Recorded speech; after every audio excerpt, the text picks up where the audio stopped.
August বিএনপির প্রয়াত chairperson ও সাবেক প্রধানমন্ত্রী বেগম খালেদা জিয়ার ৮২তম জন্মদিন। জন্মদিন উপলক্ষে ঢাকা সহ সারা দেশে দোয়া ও মিলাদ মাহফিলের আয়োজন করেছে বাংলাদেশ জাতীয়তাবাদী দল। মৃত্যুর পর এটাই খালেদা জিয়ার প্রথম জন্মদিন।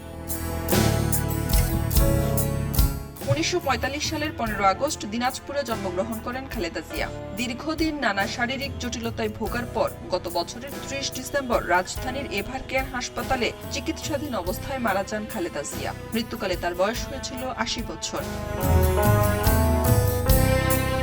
দীর্ঘ রাজনৈতিক জীবনে তিনি বিএনপির নেতৃত্ব দিয়েছেন এবং ১৯৯১ সালে বাংলাদেশের প্রথম নারী প্রধানমন্ত্রী হিসেবে দায়িত্ব নেন। পরবর্তী সময়ে ১৯৯৬ ও ২০০১ সালে সরকার প্রধানের দায়িত্ব পালন করেন তিনি।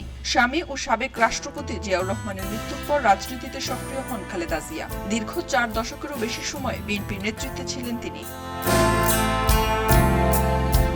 প্রয়াত চেয়ারপারসন ও সাবেক প্রধানমন্ত্রীর জন্মদিন উপলক্ষে দলের পক্ষ থেকে জানানো হয়েছে, সারা দেশের দলীয় কার্যালয় অথবা মসজিদে অনুষ্ঠিত হবে মিলাদ ও দোয়া মাহফিল। এই উপলক্ষে দল ও অঙ্গ সহযোগী সংগঠনের নেতাকর্মী ও সমর্থকদের কর্মসূচিতে অংশ নেওয়ার আহ্বান জানানো হয়েছে।